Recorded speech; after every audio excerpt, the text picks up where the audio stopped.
دا یو قتل وشوې په الډنډ کې، ډېره اندېښناکه واقعه وه. داسې چې کوم دا جرمونه کیږي، مطلب چې دا د جنۍ سره د مینې محبت، بیا په عزت باندې د بل لاس اچول، او بیا داسې اندېښنه، یو داسې مرګ چې مطلب ډېر په بېدردۍ سره وشي. کله چې زموږ سټاف لاړه وې کته نو د لاس شاته لاسونه تړلي وو،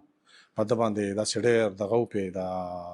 تشدد نشانات نشانات وپې. نو هغې موږ ته دا پته ولګي چې د بلې یو جنۍ سره تعلق دی، لو ورسره د هغې تعلق په وجه باندې چې کوم دی نو ده خپله ښځه وجلې وه. دې کسانو چې کوم دی نو دوی خپل کور ته راغوستی دی او کور کې چې کوم دی نو په شریکه باندې دی وجلې دي او د هغې نه پسې بیا دلته غورځولی دی. خو دوی وایي چې موږ له دمکۍ راکولې چې که زه تاسو نه روغ لاړم نو زه تاسو بیا پرېږدمه نه.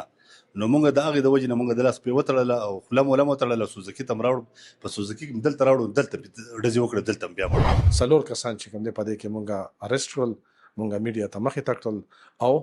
هغې چې کوم دی په خپله باندې دا وویل چې یاره او دا مونږ کړی دی. مونږ سی ډي آر وکړې او هغه سی ډي آر کې چې کوم دی نو د دغه جنۍ سره د شپې په 12:26 منټ لاست رابطه دغه جنۍ سره شوې وه. دا هغې مور نه تپوس وکړه چې د چا بچي آیس کی، د هغې پلار نه تپوس وکړه چې د چا بچي آیس کی، او د هغې ښځې نه تپوس وکړه چې د چا خاوند آیس کی، او د هغه بچو نه تپوس وکړه چې د هغې بچي د هغه چې کوم دی پلار آیس وجلی دی. دوی په سوزکي کې دا راوړی دی او په دې کې مونږ ته زه به دویم د ډي صاحب مونږ ته ډېر خصوصي هدایت و په دې کې چې په دې کې د هر طریقه چې کوم دی دا ټریس کول دي. زه شکیل احمد اسسټنټ کمشنر بټخیله تاسو ته مخاطب یم. دا مونږ ته په دې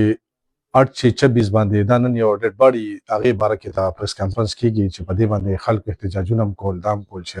دا ولې نه ټریس کېږي. نو دا په دې 8/26 باندې مونږ ته یو ډیډ باډي میلاو شوی وه د شاډن روډ باندې په الډنډ کې د سهارې 9 بجې وې. چونکې ډیډ باډي چې کوم نو د هغې شناخت بیا نه کېدو، نو هغه د شناخت لپاره بیا مونږ راوړه بټخیل هسپتال ته، زمونږ پوسټ کمانډر صاحب راوړه چې شناخت وشي. په هلته بیا مونږ داسې وکړو چې دا مونږ دي په سوشل میډیا باندې ورکړه، میډیا په ترو باندې مختلف چینلز باندې دا وچلېدو. نو د هغې وارثان پیدا شو او د دې ډیډ باډي چې کوم مقتول و د ده نوم یو خو جلال حسین ولد امجد حسین سکناتانا دی ووی. شکیل صاحب ټایم راکولو ډېره مهرباني. شکیل صاحب ډېره پسمانده ضلع ده او پبلک ډیلینګ هم ډېر زیات دی، او په دې کې د پولیس چې کومې هغه بنیادي کوم مسایل دي هغه هم تاسو ګورئ.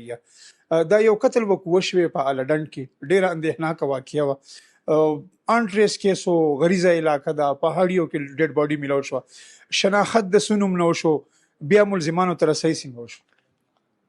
بسم الله الرحمن الرحیم. زه شکیل احمد اسسټنټ کمشنر بټخیله تاسو ته مخاطب یم. زه د تاسو ډېر مشکور یم چې تاسو ډېر لرې نه راغلي او تاسو زما نه دې کې تپوس کوئ. دا یو داسې وه زما خیال 8:40 باندې مونږ ته یو انفارمیشن راغی چې یو ډیډ باډي ده پرته ده. کله چې زموږ سټاف لاړه وې کته نو د لاس شاته لاسونه تړلي وو، په ده باندې داسې ډېر دغه وپې د تشدد نشانات وپې. خیر خو زمونږ دپاره دا یو داسې یو چیلنجینګ غونتې یو ایشو زمونږ دپاره جوړه شوه. بیا زمونږ ډي صاحب فیاض صاحب چې کوم دی نو هغه په دې کیسونو کې ډېر زیات سینسیټیو دی. هغه بیا په دې کې خصوصي انسټرکشنز و چې دا ټریس کول دي په هر یو کې هغه مونږ ته وایي، خو په دې کې وی چې یاره اخر دې څوک او شوې څنګه دی. بیا دا ډیډ باډي چې کوم دی نو دا مونږ راوړه، مونږ هاسپټل ته راوړه پوسټ مارټم دپاره، او دې دپاره م راوړه چې د دې معلومات وشي چې څوک دی. اول خو دا معلومات نه کېدل. هغه بیا مونږ په میډیا سوشل میډیا په دې باندې ورکړه چې کله م ورکړو نو د هغه پهچان وشو، هغه د دغه ځای کس و. بیا چې مونږ د ده هسټري واخیسته نو ده د دې نه مخکې یو کویدن کړې وه، جینۍ ده وجلې وه. دې بیا مونږ سره په جیل کې و، د جیل نه دې بیا تللی دی. اوس دا سیکنډ چې کوم ده د ده دغه چې وشو نو ده چېرته زما خیال دی په دې کور کې چېرته څه اخوا دې خوا څه داسې یا چاته په غلط نظر کتلی یا څه کتلی. خو دې کسانو چې کوم دی نو دې خپل کور ته راغوستی دی او کور کې چې کوم دی نو په شریکه باندې دی وجلی دی او د هغې نه پسې بیا دلته غورځولی دی. خو چونکې د دې خو دا پته نه لګېده چې چا وجلی دی او څنګه شوی دی. په دې کې بیا مونږ ډي صاحب په انسټرکشن باندې په دې کې مونږ یو خپل یو ټیم جوړ کړه چې په هغې کې مونږ سره پوسټ کمانډر شو، ډي اس بي ټیم شو، یو تفتیشي افسر دی د هغه زما اوس نومیر دی هم په الډنډ کې تکړه هلک دی، زمونږ صوبیدار میجر شو. په دې کې به مونږ په ډیلي بیس باندې خپلو کې میټینګس کول، دې به مونږ خپل پروګرس اخیستو. کله چې مونږ سی سی ټي وي فوټیج وکتل او کله مونږه دغه وکړو نو مونږ ته دومره ډېره اندازه شوه د سی ډي آر نه چې د دې او د دې خلکو په منځ کې په دغه ټیم کې کانټیکټ اخیري شوی دی. کله چې دا کسانو باندې زموږ شک شو دا مونږ کله ټریس کول او کله مونږ راوغوښتل نو مونږ ته اندازه شوه چې کیس هم دوی کړی دی. کله چې مونږ دې انټروګیټ کړل بس هغې بیا په خپله باندې دا ومنل چې دا مونږ کړی دی او دا مونږ په پلان کې سوزکي کې وړی دی. سوزکي باندې زمونږ دې نه مخکې شک و سوزکي دی هلک چې کوم دی نو فوراً چې کوم دا وقوه ده د دې نه فوراً بعد چې کوم دی 2-3 ورځې پسې خرڅ کړی دی. هغه هم به یې مونږ ټریس کو هم به یې مونږ راوسته مونږ میډیا ته مخې ته کو او کس چې کوم دی کسان دا 6 کسانو 2 چې کوم دی نو 2 لا مونږ اریسټ کړي نه دي انشاءالله که خیر دا به هم ډېر زر وشي او میډیا ته به مخکې شي. 4 کسان چې کوم دی په دې کې مونږ اریسټ کړل مونږ میډیا ته مخې ته کړل او هغې چې کوم دی په خپله باندې دا هم وی چې یاره او دا مونږ کړی دی. شکیل صاحب اوورآل که مونږ ګورو لیویز دی دوی سره دومره وسایل نشته بټ خیله د نورو په بجای باندې لکه پرامن علاقه ده د پټخیله عوامو ته څه داسې پیغام ورکوي چې داسې اندېښنه زموږ په معاشره کې زیاتره وړوکي مسایلي زموږ د سوشل میډیا په ذریعه یا د چا سره وړې مسلې خو مونږ خپلې مسلې د ډس په ذریعه بل ته پانسي ورکوو مرای ولا خفه کوو وجنې کوو دغه خلکو ته څه پیغام ورکوي؟ یاره زه به د لیویز ویم ته نور ډسټرکو کې امن و امان ته وګوره په ملکڼ کې وګوره زه تاسو ته دا چیلنج در کوم په ملکڼ کې ته امن و امان ته وګوره شکر الحمدلله داسې یو کیس په پکې نه شوی چې چېرته انون دغه د ډیډ باډي د میلاو شو پرته ده. ته په نورو ډسټرکو کې وګوره تقریبا دا په ډیلي بیس باندې کېږي. دلته مین وجه خو یو د دې دا ده چې یو خو لیویز فورس دی لیویز فورس کې د ټول نه بیسټ کوالټي دا ده چې د لوکل فورس دی. نو یو سړي ته پته لګي چې د کلي مو د کلي کې دا سړی زما کیریکټر والا ښه کیریکټر دا بیډ کیریکټر دی په خپله پته لګي یو خو مین شي په دې کې دا شو او بل دویم تا دا ډز او ټوپک خبره وکړه نو یاره مونږ خو خپل کوشش کوو خو د پښتو وطن دی نو خامخا مونږ پښتون سړی چې کوم دی نو د خبرې نه مخکې دې ته لاس کوو بیا پرې مونږ ډېر ستومانه یو. نو ښه خبره دا ده چې د چا مسلې وي اول دې وروړي سرکار ته که په سرکار کې یو مسله حل نه شي په جرګه کې په دې بټخیله کې ماشاءالله ډېر ښه او ډېر عزتمن خلک دي چې دا هغې حل کولی شي. دې ځای کې زیاتر کیسز مونږ جرګې ته حواله کوو جرګې دومره ښه طریقې سره هغه هینډل کړي ته د هغې سوچ نه شي کولی دا کوم رس چې ته ویني دا څه ویني نو دې کې د جرګو مشران هم ناست دي او په هغې طریقه باندې دا حل شي او دا سیټل شي. نو داسې انشاءالله په بټخیله کې مونږ ته داسې سم مسلې نشته دی. ګورې یو نیم کیس مونږ ته وشي نو هغه مونږ په ورځو کې چې کوم دی هغه مونږ ټریس کړی وي ایون دا ده چې مونږ سره وسایل هم نشته دي په دې لږو وسایلو کې دا مونږ کوو. دا هغې مور نه تپوس وکړه چې د چا بچي آیس کي د هغې پلار نه تپوس وکړه چې د چا بچي آیس کي او د هغې ښځې نه تپوس وکړه چې د چا خاون آیس کي او د هغه بچو نه تپوس وکړه چې د هغې بچي د هغه چې کوم دی پلار آیس کي او مړه دا خلک راځي او دا وایي د آیس والا یاره پتی او کروڑپتی دی. نو دا د دا سوچ وکړي چې د آیس د پوڼې زه ورکړم دا ګرځي په ډیران باندې راټولول کوي ستا او زما نه غلاګانې کوي د مور خور نه چا نه والی تختی د چا نه څه کوي هغه پیسې روړي او ته کور کې بیا بچو ته ته پې لینډ کروزر او ته پې په دغه کې ګرځي بلډینګونه دا الله پاک وباسي خو دا خلک پې پوهېږي نه. شکیل صاحب اوورآل مونږ چې پیښور کې کوم ریپورټینګ کوو د هغې بنیادي وجه چې مونږ چېرته ملاټ شو یا څوک وژلی شوي یا ملزم کوم نیولی شوي زیاتره چې د آیسو ښکار وي. زه به تاسو سره یو بل معلومات هم شیر کوم تاسو نه هم پې کمنټس اخلم چې نن سبا زموږ چې کوم دا تاسو لینډ کروزر یادې کړي یا دغه کې دا زیاتره خلک دا لوکیشن والا کار کوي چې دا په څومره پیمانه باندې زموږ په خیبر پښتونخوا خو هم شته آیا دلته په بټخیله کې یا په پاسته ځایونو کې داسې څه خلک یا داسې کلو مونږ ته یا په سمګلرانو کې ملاویږي چې هغه په لوکیشن باندې دغه کار کوي؟ یاره ما خو د زه چې په ړومبی ځل کله ما دلته چارج واخیسته ما د مشرانو جرګه راغوسته بیا په دې بټخیله کې چې کوم دي ګروپونه دي ما دوی ته دا ویلي دي تاسو مال انفارمیشن راکوئ چې ما په اکشن وانغېشتو ستاسو لاس زما ګریوان او بل مې ورته دا وعده کړې ده اوس یې ورسره بیا هم کوم که چېرې زما نه په زندګۍ کې څوک خبر شو چېرې ګنې دا ایس صاحب ته پلان کې ویلي دي دی ویلي زموږ خلاف یې کاروایي کړې وه نو زه به دا نوکري نه کوم. نو بس هر څه کېږي خو بس محنت پکار دی او انشاءالله دا زمونږ چې کوم دی دا زمونږ عزم دی دا زمونږ خپل یو سوچ دی کوشش پکار دی چې کم از کم نارکاټکس ختم شي د هر ځای نه یوازې بټخیله نه. کتونکو زما د کیس ترجیح چې بیسیکلی وه زه اصل کې د قتل په دې دغه پسې راغلی خو که دې خوا طرف ته وګورې نو دا د آیس یا د منشیاتو کم لعنت ته دا هم زموږ معاشره کې ډیر زیات خور شوی. هغه خلک چې کوم دي هغه موږ معلومات وکړو هغوی د دې نه کډه وړې وه نو دا مخته راغله چې د خپله ښځه چې وجلې وه د تاڼې چې کوم تفتیش مخکې شوی د خلاف چې کوم مقدمه رجسټر شوې وه نو هغې نه موږ ته دا پته ولګي چې د بلې یو جنۍ سره تعلق دی لو ورسره نو د هغې تعلق په وجه باندې چې کوم دی نو د خپله ښځه وجلې وه هو سکته چې هغه ښځه سره د اوس هم تعلق یو رابطې نو بیا موږ ولګېدو موږ په خپل بهاف په تعلق باندې په پرایویټ موږ سی ډي آر وکړې او هغه سی ډي آر کې چې کوم دی نو د دغه جنۍ سره د شپې په 12:26 منټ لاست رابطه دغه جنۍ سره شوې وه او هغې سره چې کوم سیم و هغه هم د زیر استعمال د نوم سیم دی هغه آیا دا ظاهریږي چې لکه دا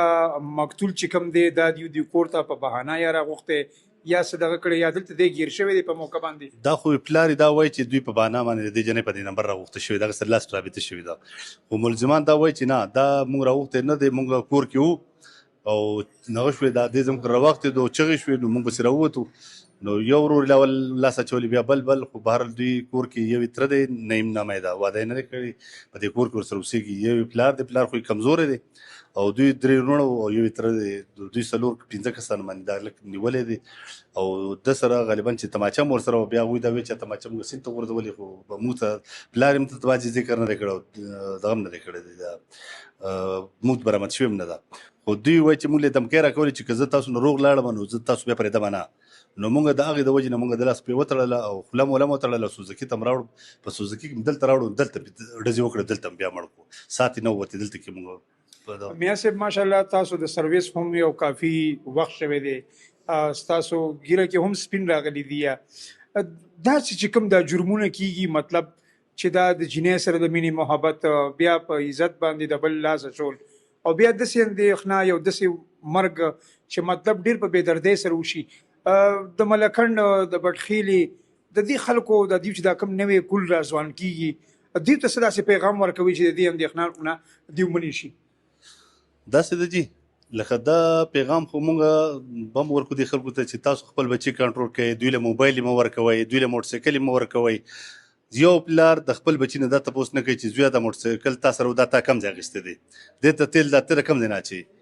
تا سره دا موبایل دی دا دومره غټ د 1,00,000 موبایل دی دا ته کم ځای نه تا اخیستی دی او دا تا له چا درکړی دی هغه پلار ورور ماما خانداني مشران چې کوم دی هغوی خپله ذمهوارۍ پرېښودې دي او ټوټل ذمهواري خلکو په پولیسو باندې په لیوي باندې پرېښودې ده چې زما بچی به هم داسې سموي زما ښځه به په کور کې ورسره ښځه کې ورانه شي جګړه ورسره وکړي هم په نن سبا داسې وخت چې د ښځو خلاف هم راپورټ خلک کوي وایي زما ښځه او زما سره شر کوي نو پکار دا چې دا خلک خپل بچي پرورش په ښه طریقه باندې وکړي په هغه ښه تعلیم وکړي په ښه ماحول کې وساتي د عیسیانو نه د پوډریانو نه د غلطو خلکو نه خپل بچي را کنټرول کړي نو انشاءالله دا مسلې به نه راځي کنټرول بشي. میاں صاحب یو اخرنۍ تپوس دا کومه عدالتي په حکم باندې داسې چې ملزمانو سره خبرو باندې بندیز وي خو چونکې تاسو خو پولیس یې بیا ځي کیس جوډیشل ته ځي هلته به تاسو خپل چالان جمع کوئ دا ملزمان تاسو اورېدلي دا د یو کور تره دی پلار دی بل رور دی دوی څه وایي په خپل دغه کې چې آیا مونږ دا الګ ووجلو نو آیا زمونږ هغه عزت بد شو یا نه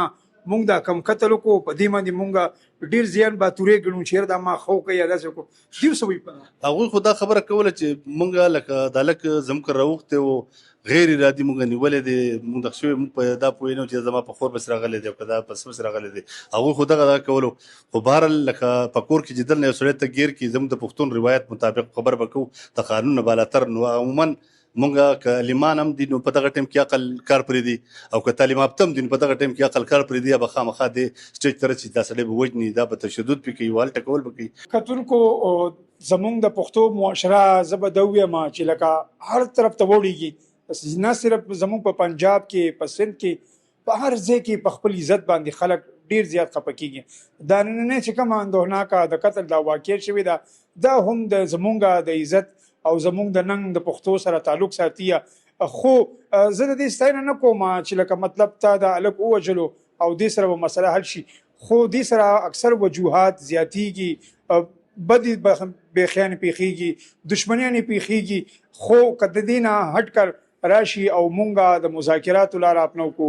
د پولیس سره د خپل د رپورټ په ذریعه یا د جرګې په ذریعہ باندې دا مسلې مونږ حل کو یقینا چې دا مسلې به ډېرې په اسانه او په ښه طریقه باندې حل کیږي. میا صاحب تاسو ډېره مهرباني او الله دې تاسو قدر وکړي. ملزمان تاسو راولي عدالت ته مخامخ کوي خو زمونږ یو غرض دا دی چې معاشرې ته یو ښه سبق ملو شي چې زمونږ آینده کم نسل راځي او هغې ته مزید سبق ملو شي. بالکل ټیک خبر ده. عدالت خو دغه چې هغه جیل ته ولېږي او بیا د هغې منې وکیلان بحث وکړي څوک وایي دا بېګناه دی دا ګناهګار دی. اصل په عدالت کې خو ایویډنس غواړي شهادت غواړي او زما یقین دا دی چې د سی ډي آر مطابق د او دا کوم ریکوري چې مونږ کړې ده سوزکې دي تماچه ده توقع چې کوم برآمد شوي هغه مخکې مونږ یې فیصل ته لېږلي وي تماچه بس هم لاړه که سیم میچنګ رالې نو زما یقین دی چې دا د دې نه ښه شهادت ته اړ نور شته دی نه او هو سکتا ہے چې هغه ته خبرپور سزا ورته ملو شي. ډېره مهرباني.